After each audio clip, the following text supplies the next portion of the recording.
Mayo Experience. Mayo Experience. Mayo Experience. Mayo Experience. Experience. Welcome to the Pat Mayo Experience, presented by DraftKings. 2021 Week 12 rankings start. Sit and complete breakdown position by position. You want to jump to a position? You hit the time codes. Also, if you just want to check the rankings and follow along with us, down in the description, as is the Pat Mayo Experience. Listeners League, only 2,000 spots this week. Made it smaller for the holiday because some people just aren't going to join on a Sunday because they got other things to do or they're going to forget. So go get your spot right now because it's probably going to fill exceptionally quickly. Already have Thanksgiving content out for the DraftKings slate and the Spread Pick slate. So please go check those out on Mayo Media Network after you smash the like and sub to Mayo Media Network on YouTube. Additionally, I am giving 3 of you out there $100 in straight cash. All you need to do is rate, review, and subscribe to the Pat Mayo Experience audio podcast on Apple Podcasts. You leave that 5-star review, make up something you enjoy about the show, leave your Twitter handle and or email address, and boom, you're in the draw. I'm giving the winners out next Wednesday on the show. So you got 30 seconds, you can win $100, and you can help us out tremendously. Jake Ciely from The Athletic is on the line, one of the top 5 most accurate rankers to date per Fantasy Pros so far. Congratulations. I hope you can keep this going. So do I, because Ratcliffe and I combined is the most accurate ranking show of all time because he's number 1 right now. So nowhere else can you find 2 inside the top 5. You reminded me, I had a feeling I didn't cash because I didn't get the alert. And I looked at my lineup from last week. I went with the contrarian, hey, maybe Russell Wilson's figure is better. That lineup did not work. Yeah, that entire Seattle offense is just tough to figure out right now, especially if you're like in the mix for a playoff spot. You need to win this week. Like, what do you do? Like, I have DK on a few teams. I benched him last week because I have enough options because I have like Debo on that team. So I was like, all right, I can just play Debo and fill in a running back in the flex. But like, it's risky biz playing DK Metcalf at the moment.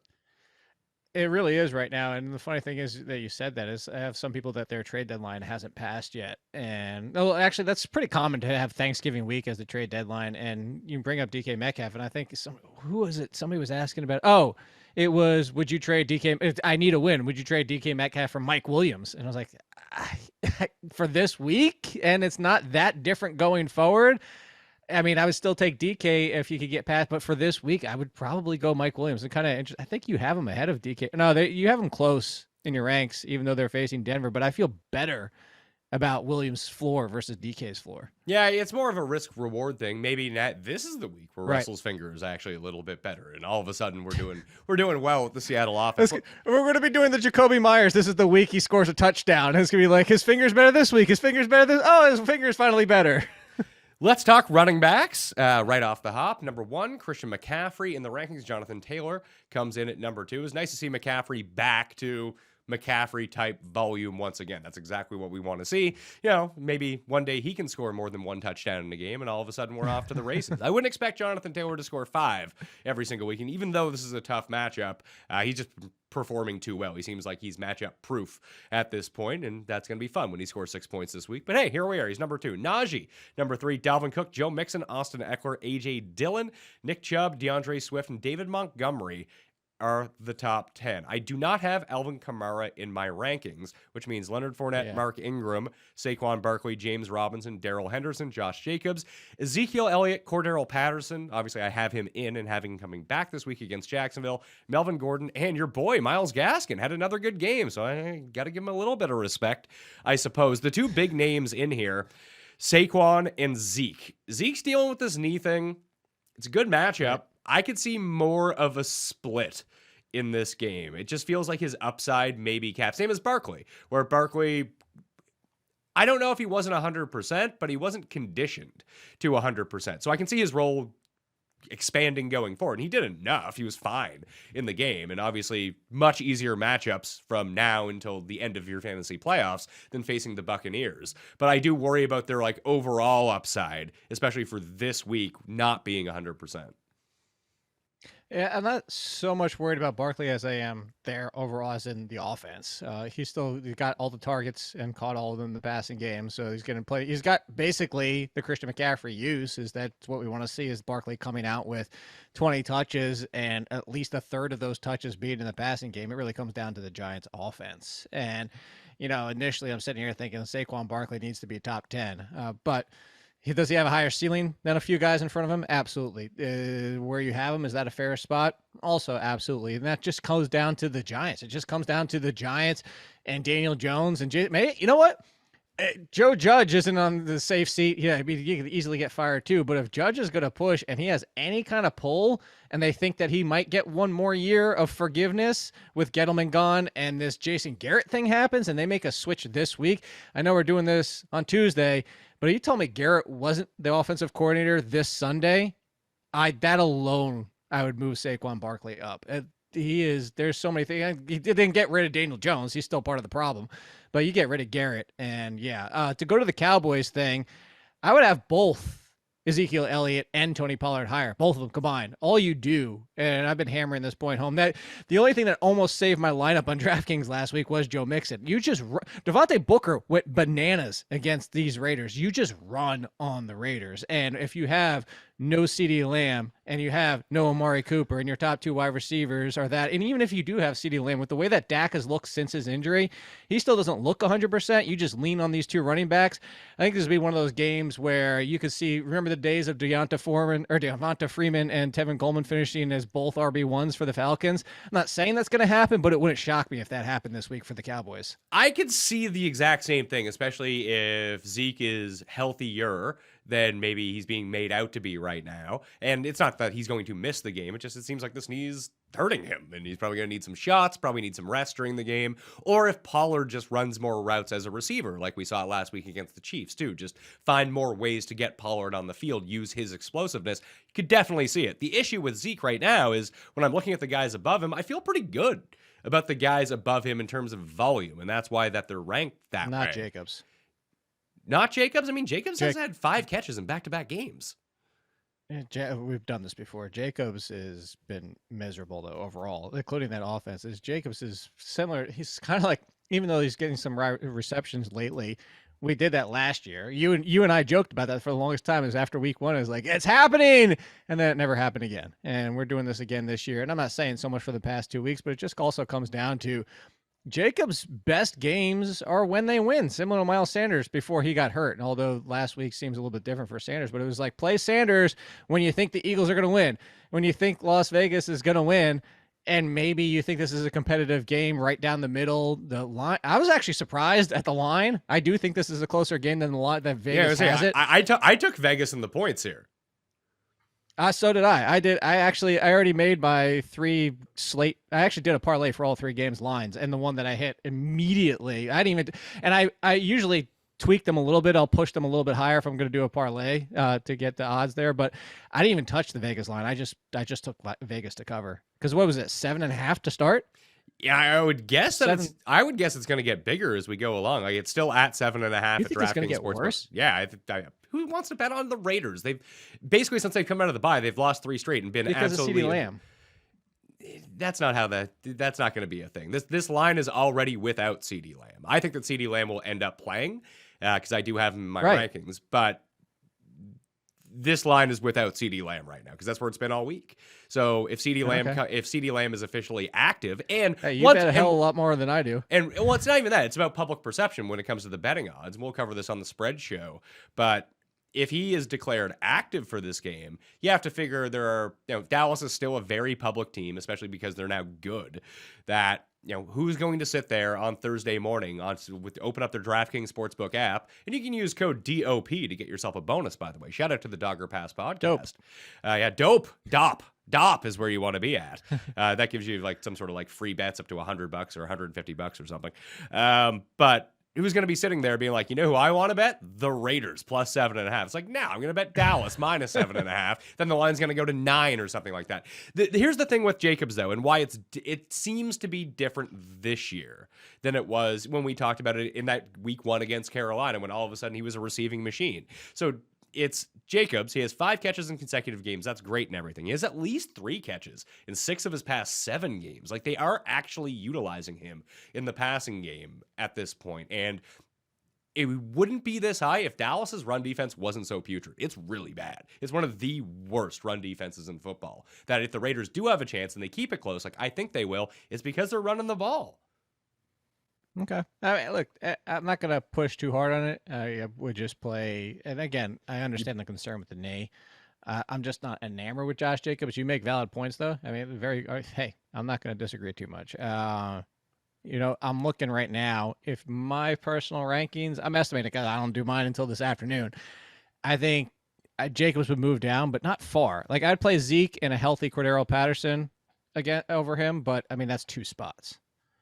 Okay, then that's pretty much the mix. Like, after, like, I think it ends at Henderson of, like, the safe volume guys, and then we're into lesser talents and split situations. And questionable with, like, if we knew Zeke was 100%, yeah, he'd be top 10 in that group. Yeah, he'd be top 10. Yeah. No question. And I'm not sweating A.J. Dillon after last week. He was still fine fantasy-wise. It seems like his performance was much worse than it was because everyone used him in daily fantasy, and he scored like 16 and a half points or something instead of 30.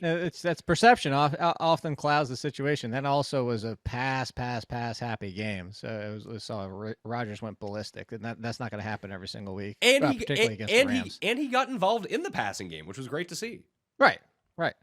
So, 21-30. Got Damian Harris at 21, Antonio Gibson at 22. Seahawks still a bit tricky to run on versus pass on. You can pass all over Seattle if you want to. Miles Sanders, Elijah Mitchell, who should return this week. Tony Pollard, Ty Johnson with no Michael Carter. Devonta Freeman, Javonte Williams, J.D. McKissick, and Kenyon Drake in this spot. I do think that Wilson is going to play a bit more of a thorn in the side of Elijah Mitchell, but mainly in the red zone, if nothing else. That game just seems weird to me, to tell you the truth. That feels like a very slow-paced game. Doesn't feel like a super high-scoring game in my mind, and maybe I'm way off on that, but that's just the way that I envision that game going, Minnesota and San Francisco. Even if that's the case, and I'm ready to say, look, hey, I get Shanahan again, but you know how I keep saying, there's like once Shanahan has set on a running back, until he was forced to do otherwise by injury often, he sits with his running back. I keep going back to this. Remember August, everybody was drafting Raheem Mostert because he was the guy. Shanahan approved he wants Raheem Mostert to be the guy. So I would move Elijah Mitchell higher. I actually think Jeff Wilson's underwhelming performance on so many touches just cements the fact that Elijah Mitchell is still the guy. So I would play Elijah Mitchell over the split of Damian Harris. I don't mind Damian Harris at all. I actually think that backfield is going to turn out to look like the Broncos going forward. So I would have Stevenson a little bit higher, where they're both in that, where you kind of have the Broncos guys, that 22 to 30 range, and one of the two finishes top 15, one of them finishes right around 30, and they're both fine going forward. But I would play Mitchell over that split, and I would have Jeff Wilson a little bit lower, just because I don't think Jeff Wilson's the answer. Jeff Wilson also doesn't fit the scheme as well as Elijah Mitchell does too, so don't forget that. It's true. I do worry about the touchdown upside. Just even looking at the Elijah Mitchell fantasy performance, obviously doesn't do much in the receiving game outside of that weird one game against Arizona, but it's like, it feels like he has a hard cap in terms of a ceiling, and it really takes a lot for him to get there in terms of rushing yards. Like the games that he has scored more than 13 points in a game this season, 137 yards, 107 yards, 104 yards. That's great. I mean, that's what you want from your running back too. But the downside performance isn't great because he doesn't have that, like, he doesn't have the touchdown floor and he doesn't have the reception floor to really help him along. Like against the Rams, 27 for 91. That's a good game. That's 9.1 points for him. That's not great out of your running back too. But he has a bunch of like 8.2 points, 7.3 points, 9.1 points, 12.9 points. And then you have these spike games, but the spike games are only so high. So I do worry about the overall upside that comes along with him. Sure. And if JaMychal Hasty was healthy, I think that'd be another conversation. But I think when you're down to Elijah Mitchell, Wilson, and Trey Sermon, is that what you're talking about the Arizona game? That I don't expect it to be that high every single week, but I think what we see is Elijah Mitchell is now going to be used more in the passing game versus if Hasty was healthy, because Mitchell versus Sermon, who's going to get kicked to third, and Jeff Wilson, I see more. I agree with you on the touchdown upside. That's been one of the things. Elijah Mitchell, the entire season, only has 2 or 3, if I'm remembering correctly, but only about 2 or 3 goal to go carries. He was never really the guy all year, period, in that kind of situation. So I don't disagree with you on the touchdown. I do think he's going to see a little bit more passing game work. Again, that's also assuming his finger is fine. I mean, also that's going to affect the passing game on top of it as well. And now Debo is like their primary running back too, so we can't forget about that. Oh, of course. Debo, RB1 and wide receiver 1. It's a nice dimension to have to your game. Are you buying into Miles Sanders, Jordan Howard out for this week for the Eagles playing the Giants? I have him at number 23. Yeah. It feels like there's zero chance he finishes as running back number 23. It's either going to be like running back 4 or running back 41. Like he's just that type of guy now. No, I actually think, I could see him finishing around the 18 to 20 range because I think Boston Scott will still get sprinkled in enough, but it's a good matchup. You run against the Giants with relative ease for most of the year. There's been some times where it's shown up, but more often than not, they don't. Just go back to that Raiders game. And if you look at, just Fournette and Ronald Jones, both Ronald Jones, easy touchdown on that play. And they didn't even need Fournette as much as they normally do because that game was so out of hand so quickly. But the Giants are more favorable than a bad matchup. And it's more of the fact that Jordan Howard's hurt. If Jordan Howard was healthy, I'd be terrified of this backfield, even as Sanders was clearly the lead even before Jordan got hurt. It just was that 50 to 55% of the work. So maybe you get to the 60 but Boston Scott's still going to be involved. So I think where you have him is a fair spot. Yeah, it's because he's splitting carries with Jalen Hurts as well. And Jalen Hurts has started calling his own number a little bit more around the goal line. And it's not like Miles Sanders was their primary red zone and goal line back to begin with. So that really, again, kind of caps his upside unless he breaks a big one. That's why the spike Miles Sanders performance is always really good because they're like 70-yard touchdowns. If he's not scoring those, it's tough for him to build up. I was actually looking. He has, even with missed time, he has 5 goal line and 4 goal to go, which is inside the 5 rushes on the season. Really? Second on the team. When did those come? Earlier in the year or later in the year? I would have to pull up his actually player page, so I could tell you. Give me a second on that. I'll give you a second, but are you okay where I have Ty Johnson, or are you more of a Tevin Coleman man? Oh, I'm 100% at Ty Johnson because I'm going to chase upside. Tevin Coleman was the lead as soon as this injury happened to Michael Carter for the rest of the game. Tevin Coleman led in snaps and touches after that point, but I'm going to chase that. Tevin Coleman, the comparison I made to my waiver column is he's Alex Collins. If you want an RB3 who gets you 4 to 6 points, whoop-de-freaking do. Maybe he falls into the end zone and gets double that. But I'm just going to chase the upside of Ty Johnson. I've been a Ty Johnson guy this entire year. So, Miles Sanders, he had 1 in week 2, 1 in week 4, 2 in week 6, and then 1 again last week. Okay. I mean, maybe I'm off on my assessment of that, but it feels like when they score touchdowns near the goal line so far this year, it's been Hurts, it's been Jordan Howard, or Gainwell for whatever reason. Gainwell actually does have 6 goal-to-go rushes on the season. So you're rolling the dice there. That's insane. With the easy touchdown upside. It's going to have to be a difficult touchdown for him. I still have him as a start. He's a running back too. I don't think Sanders is all too different from Elijah Mitchell. You know what? You're probably right. You would hope that he would catch more passes. I was going to say that Alex Collins is like the homeless person's Elijah Mitchell. I mean, yeah. I was trying to think of anything worse than that, but Soup Kitchen, Elijah Mitchell. Yeah. Panhandling, Elijah Mitchell. I don't even have Alex Collins as the highest ranked Seattle. Not that you want to play a Seattle running back. I think that Seattle is going to be trailing and throwing against Washington. So I had DJ Dallas at number 41 in the rankings. That is the highest Seattle running back. Like, it's so hard to play any of these Seattle guys right now. Oh, you have Alex Collins at 36. Oh, do I have him at 36? Lied. No, I didn't lie. I thought I looked down and saw him lower. So yeah, he's 36. No, but that just proves your point. You don't even like it.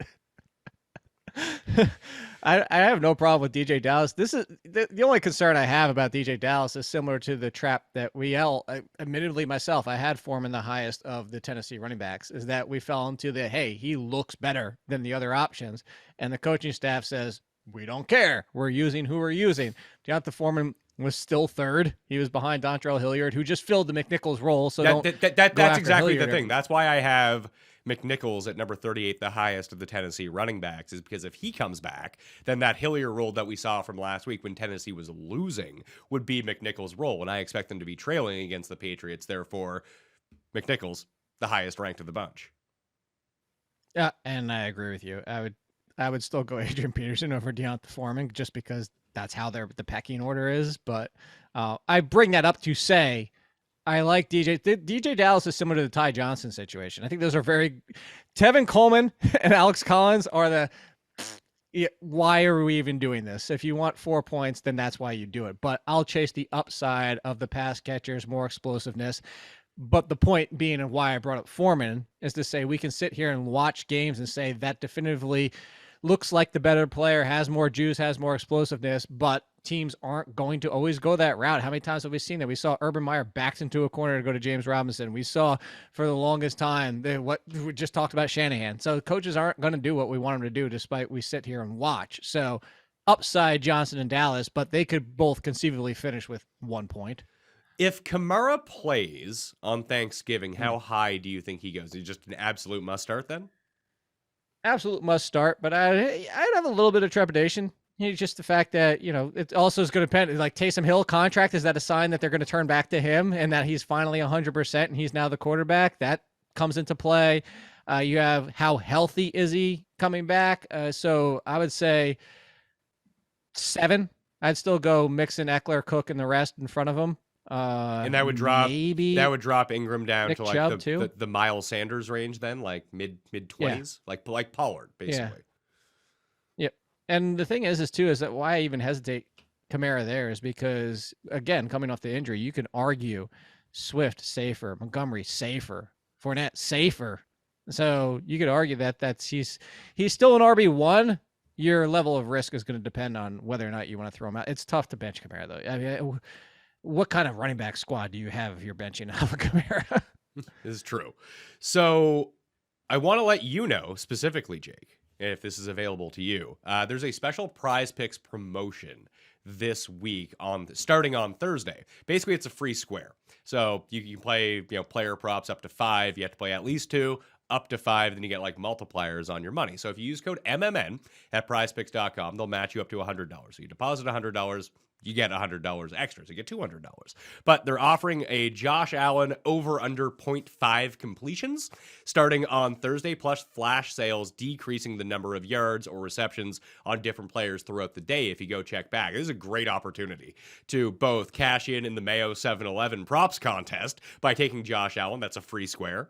And then if you go 5 of 5 in that, you get the bonus $50 as well. All the information's down in the description, but I highly recommend that you do that. If there's a way that you want to get some money down, this is probably the best way to do it. All you need to do is find one other spot where you like. It's probably Tony Pollard over rushing yard. Tell you the truth, they'll be set at like 35.5 or something. So Josh Allen over 1 completion, Tony Pollard over rushing yards. Boom, you win 3 times your money. So prizepicks.com, code MMN. Sounds pretty good, right? It does. Sorry, I was taking a drink of water. So, but yes, I was sitting here saying that, like, can I re-sign up again? You can, and if that's available, that prop is available to anyone.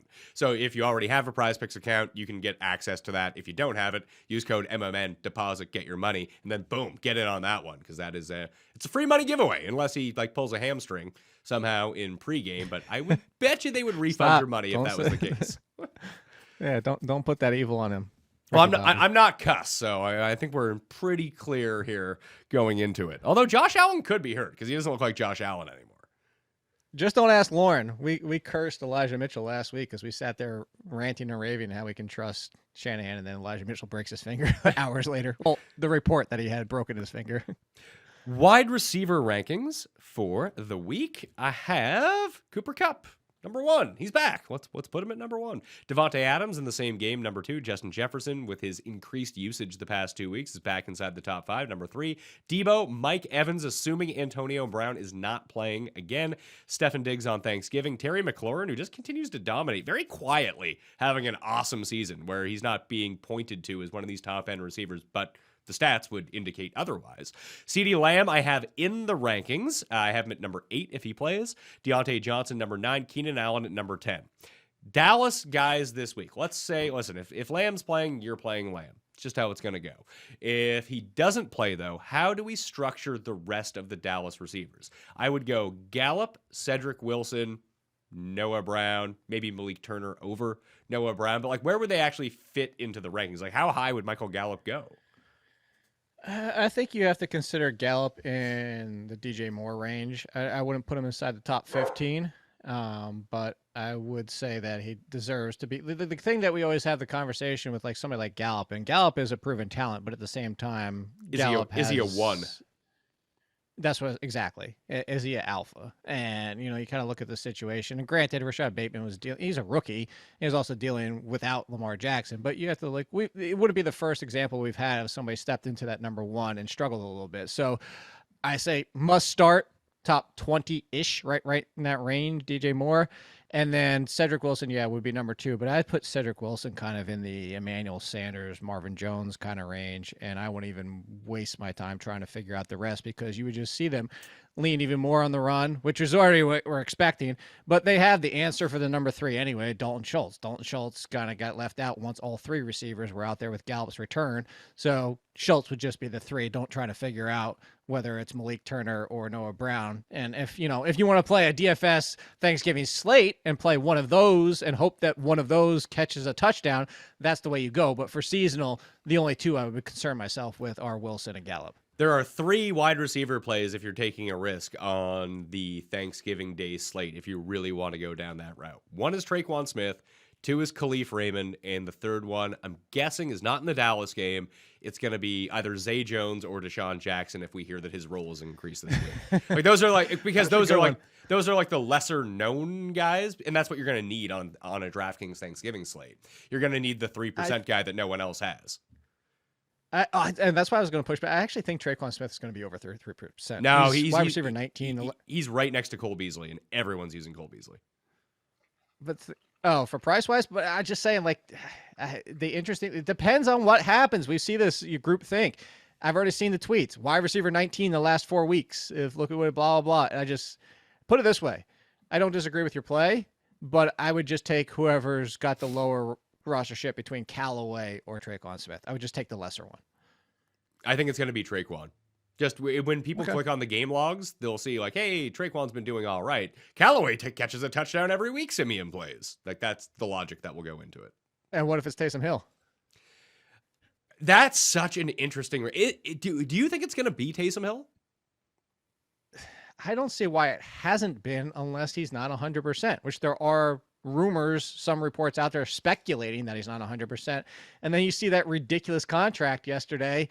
It's kind of like, okay, are they turning to him, or is this contract just meaningless? And now this is a sign that Alvin Kamara, and they're going to use him as a gadget guy, like their version of Cordell Patterson, who also plays quarterback. And I don't know, but I would say if Taysom Hill is that quarterback, I think that's better for Callaway because, granted, neither Simeon or Hill are Drew Brees, and neither of them, even Drew Brees included, are great big game 40-yard bombs going up and down the field. But at least Hill is better than Simeon throwing downfield. Better air yards per target, and he has over a 70% completion percentage, so he actually hits some of his targets. So I think it would be better for Callaway and Traquan Smith, although I don't think it's not like we're throwing Joe Burrow back there. It's true. So it probably doesn't affect them as much as you would think.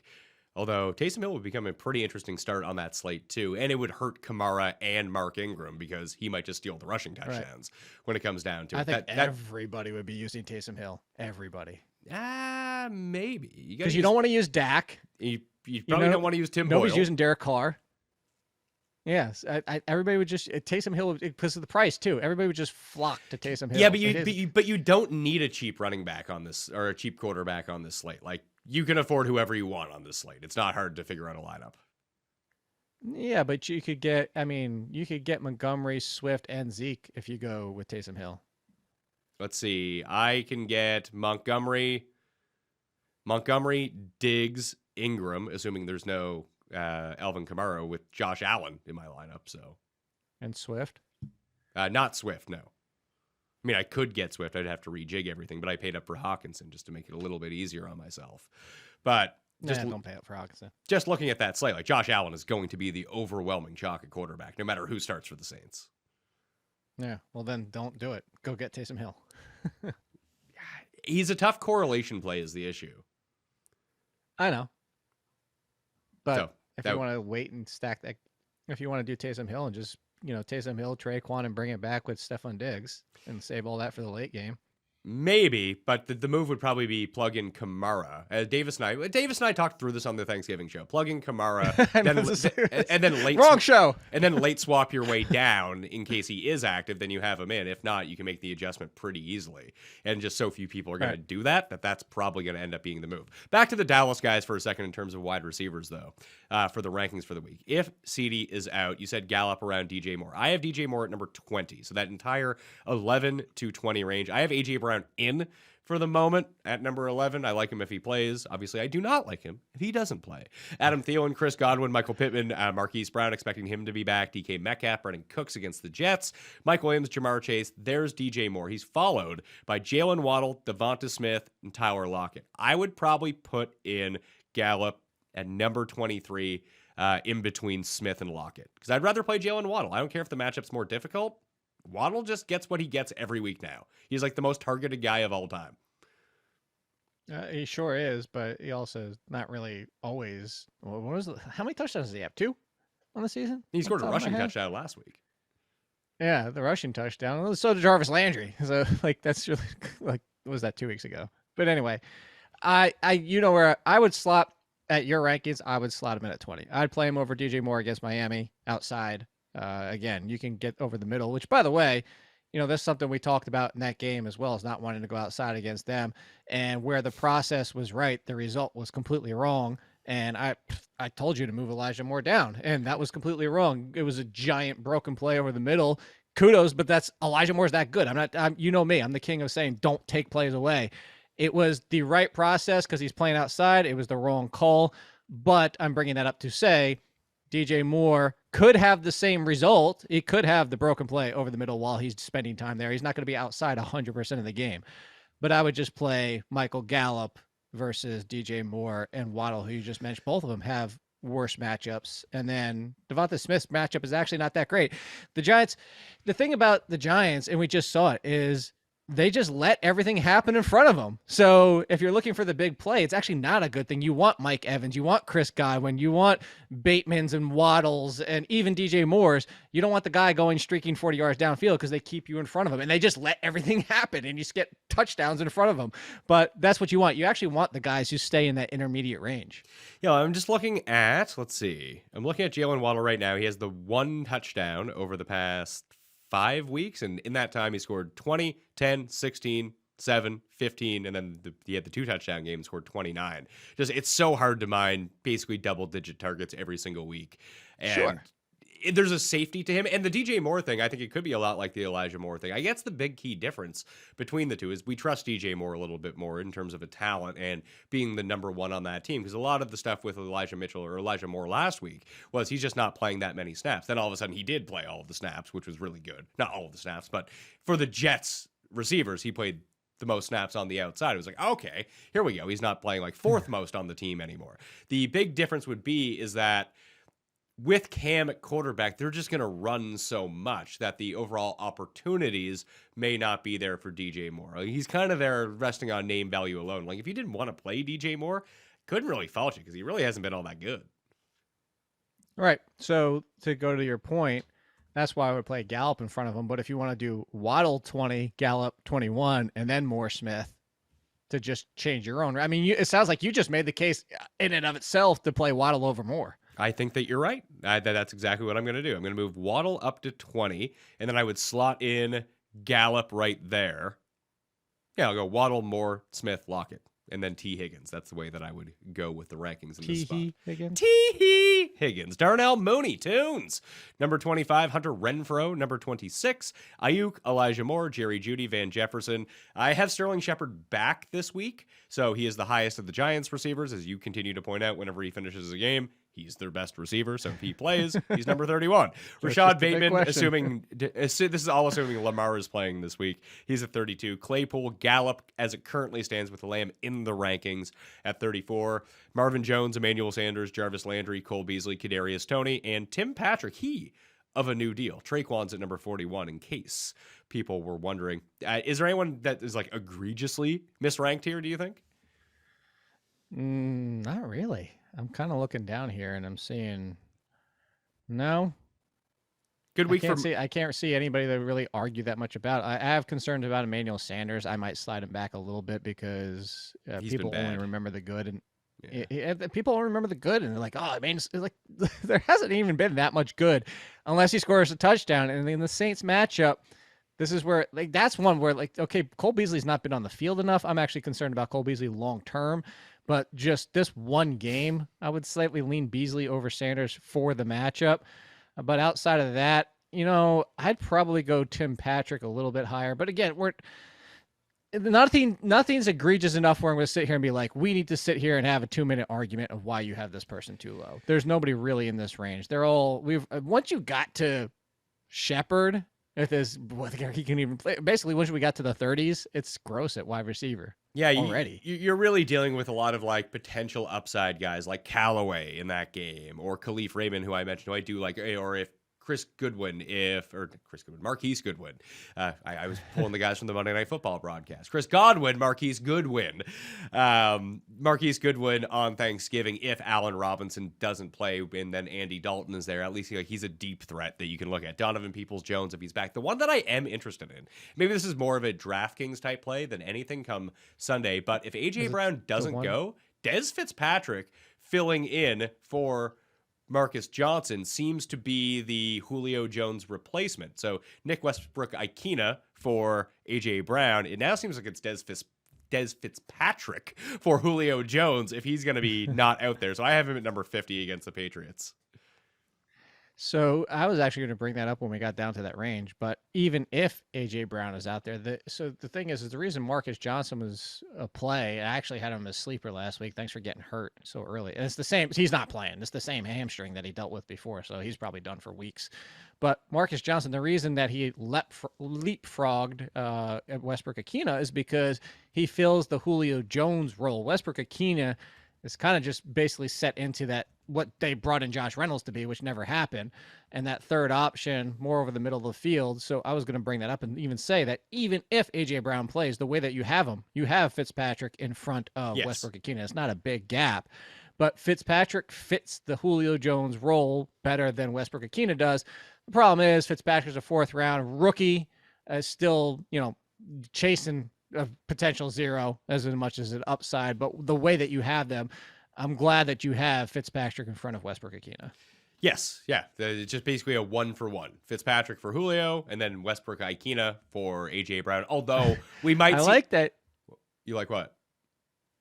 That you have Laviska all the way down at 57 because we don't trust Urban Meyer. Watch it. I said this on the show with Lauren. I said, watch it be Tavon Austin and Laquan Treadwell. No, it's gonna be the recently activated John Brown.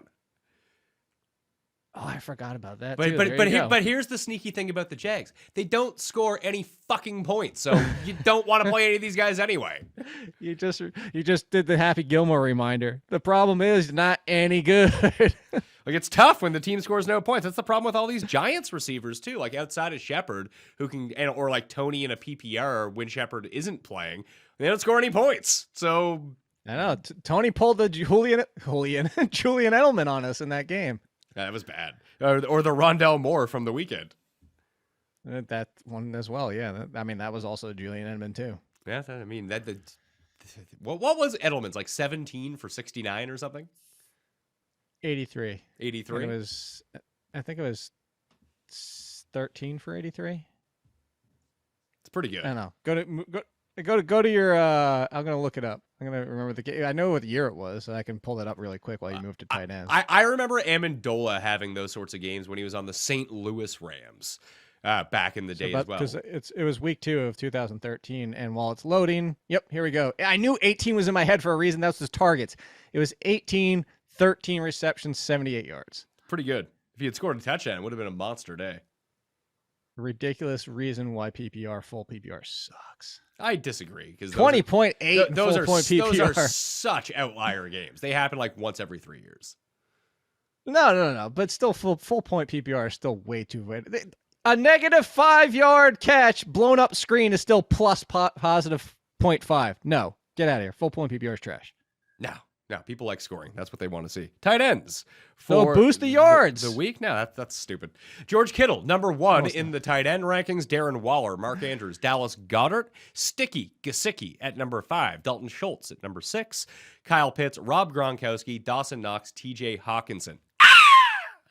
Firemouth at number 11, Hunter Henry, and Tarzan Dan Arnold, he of 0 targets. Last week, drops all the way down to number 13, Higbee, Fant, Cole Kmet. I like my tight end rankings this week. I don't see how they could be inaccurate. It's because they're tight end rankings. Who really cares that much? I tweeted out the GIF from Revenge of the Sith. You broke my heart, Dan Arnold. I loved you. You're my brother. And yeah, big fat 0. But I'm going back to him as well. I think if you're looking for a potential streamer with Adam Troutman off the board, I mean, honestly, you're looking at Cole Kmet against Detroit, who didn't have a good game and a great matchup last week, but I think that's where you have to go because everybody else in front of them at this point is pretty much rostered where they can't be streamers. Yeah, exactly. Like maybe someone dropped Fant because he was on bye week and then had COVID 3 weeks ago that maybe he's now available. I don't know. He's not even that good.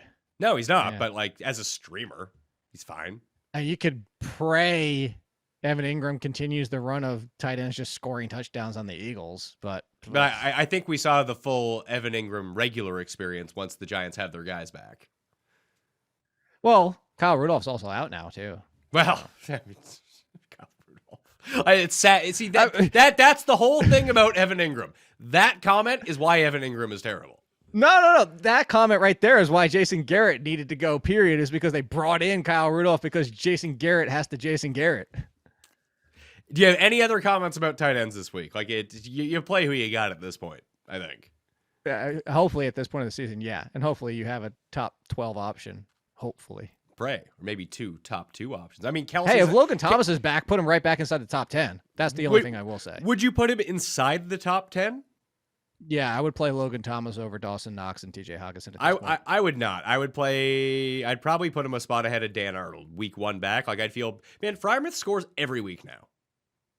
Yeah, but 50% now. Ebron just keeps ticking back up in the snap. I love Air Fryer Mouth. Fire Mouth for your show, sorry. But the point is just that 50%.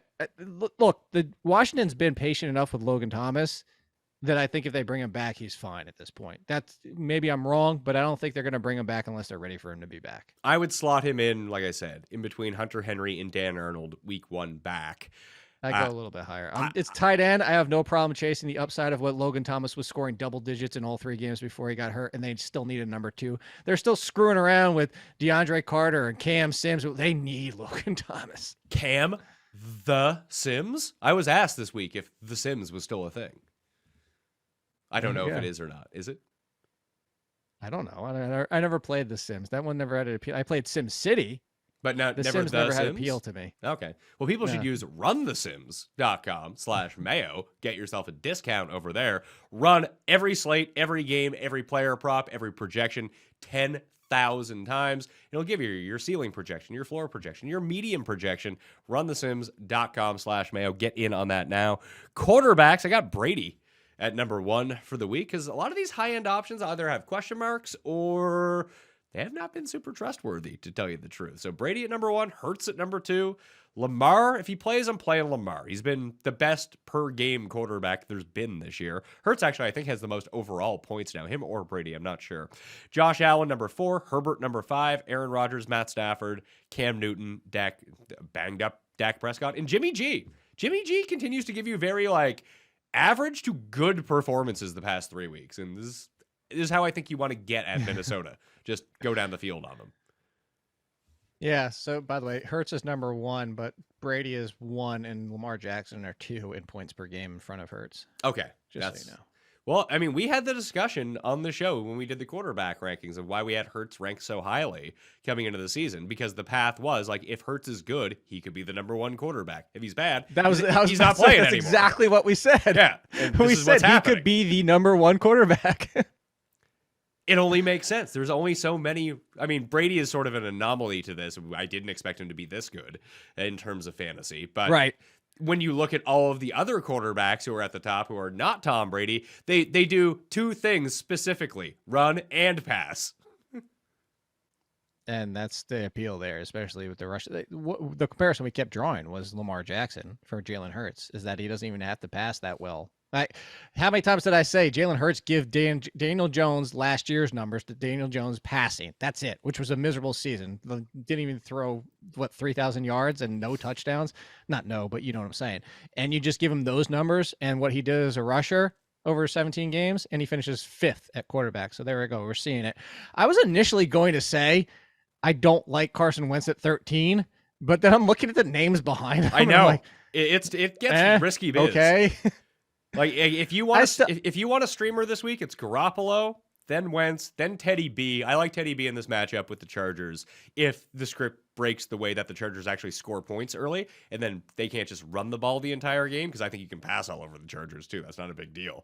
So I like Bridgewater there, and Heineke against Seattle at number 16. I have Russell Wilson at 15. That seems like such a bad hedge, but Washington's pass defense still isn't good.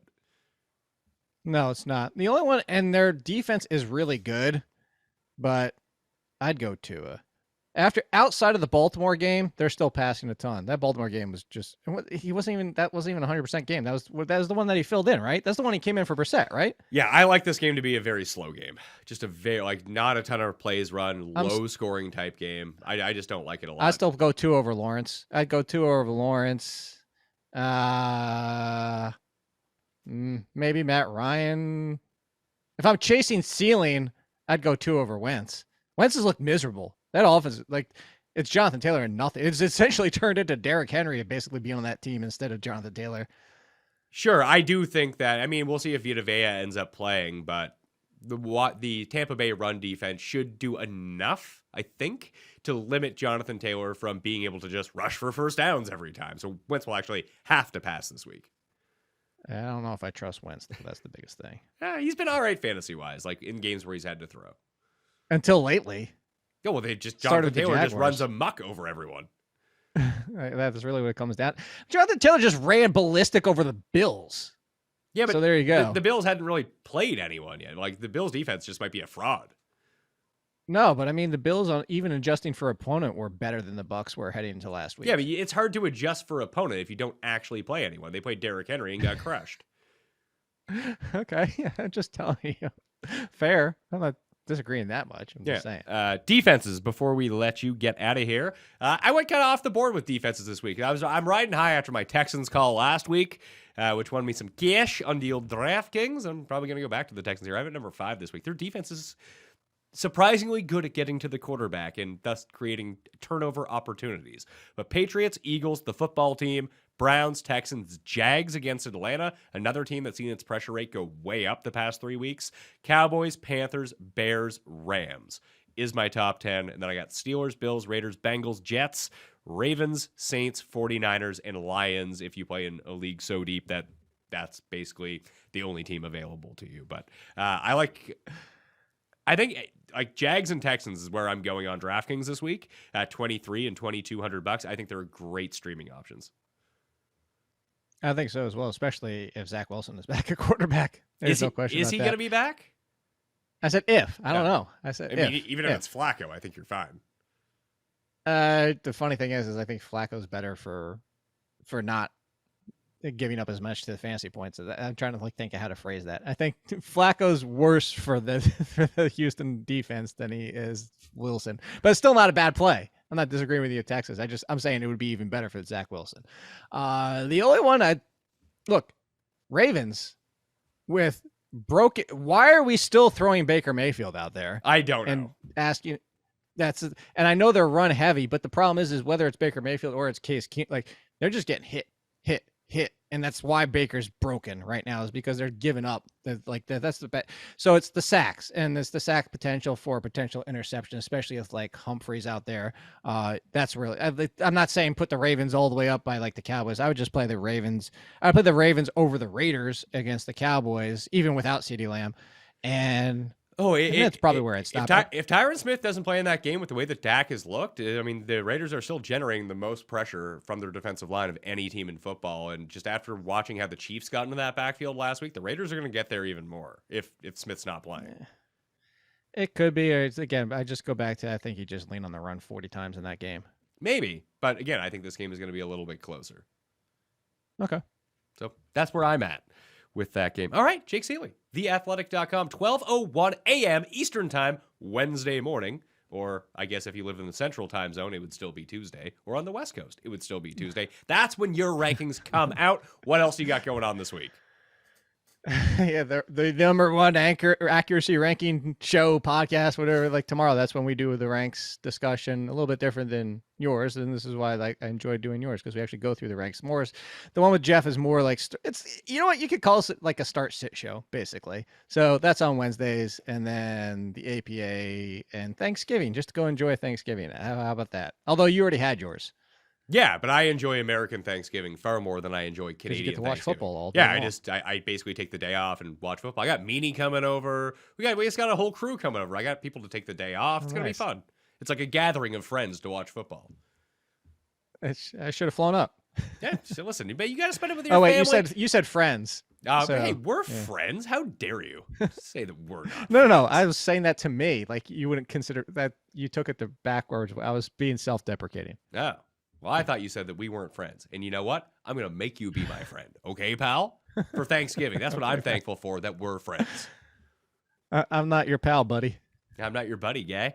Jake Ciely, at AllenKid, theathletic.com. Everyone out there, once again, get into that draw for giving 3 people $100. The Apple rating and review. Leave your Twitter handle or email address. Play in the Listeners League. Sub to the channel. And more importantly, everyone have a really safe and happy Thanksgiving. Wishing you well out there for both Thanksgiving. Oh, Jason Garrett's fired. there you go. Berkeley, number 1 running back this week. No, because you know who gets to replace him? Freddie Kitchens. Freddie Kitchens, that's right. Oh, God. All right. Berkeley staying where he is. Hey, thanks for that. That way I don't have to do like a preamble before the show. If people watch the entire way through, we will now be good to go. Everyone out there, be safe over the holiday. Have some fun and win some money this week or win your fantasy matchup, okay? I'm Pat Mayo. I'll see you next time. Pat Mayo Experience! Experience!